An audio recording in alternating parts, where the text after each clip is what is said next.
En s'inclinant le week-end dernier à Nancy, dernier du championnat, Bastia a perdu le bénéfice de ses 3 matchs sans défaite, une victoire et 2 nuls qui lui avait permis de s'éloigner de la zone rouge. Aujourd'hui, les Corses n'ont plus que 2 points d'avance sur le barragiste. Pour leur part, les Toulousains ont remporté 3 jours plus tôt leur match en retard face à la SNL 4-0 et ont repris provisoirement la première place de Ligue 2 BKT au moment de se déplacer ici à Fouriani où le Sporting demeure la seule équipe invaincue sur sa pelouse. Les Toulousains se procurent une première opportunité qu'ils vont penser victorieuse, mais ça va être invalidé par Monsieur Rainville. Le drapeau de l'arbitre principal se lève et Rhys Haley ne pourra pas inscrire un but supplémentaire. Lui, le meilleur réalisateur de Ligue 2 BKT.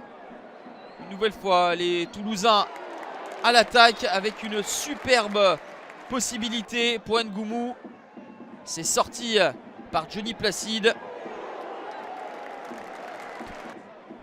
Bastia essaye de réagir, mais cette tentative acrobatique ne va pas faire vaciller Maxime Dupé. 0-0, c'est le score à la pause. Déjà au match aller, Toulouse avait eu du mal à se défaire du Sporting avec une courte victoire 1-0 grâce à un penalty transformé par Branco van den Boomen. Les deux équipes sont encore en lice en 8e de finale de Coupe de France, avec Bastia qui ira à Reims pendant que Toulouse recevra Versailles. La physionomie de la deuxième mi-temps ne change guère, avec les hommes de Philippe Montagnier qui font le siège de la surface de réparation de Johnny Placide. Les Toulousains ont plus de 60% de possession, 16 tirs au total, mais seulement 4 cadrés. La plupart sont passés au-dessus comme ce dernier. Alors, les Corses essayent d'opérer en contre et de pousser jusqu'au bout leurs rares opportunités. Mais sur ce ballon de Saadi, la défense toulousaine se montre appliquée et sérieuse. Les Toulousains restent sur un match nul à domicile, un partout face à Pau, qui sera du reste le prochain adversaire des Bastiais. Une volée lointaine, et même s'il n'a pas eu énormément de travail, Maxime Dupé, le capitaine du TFC, claque le ballon qu'il faut.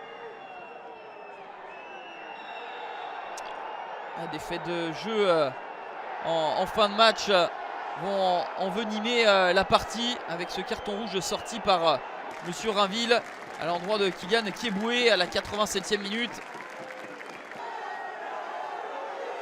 Mais dans cette même altercation, c'est un deuxième carton jaune pour le Danois Mikkel Dessler qui est exclu à son tour. On va terminer à 10 contre 10 et surtout à 0-0. Bastia 14e résiste face à Toulouse, prétendant à la montée et meilleure attaque du championnat. Le TFC est leader après cette rencontre, mais pourrait voir l'autre formation corse, Ajaccio, lui passer devant avec ses 2 matchs de retard.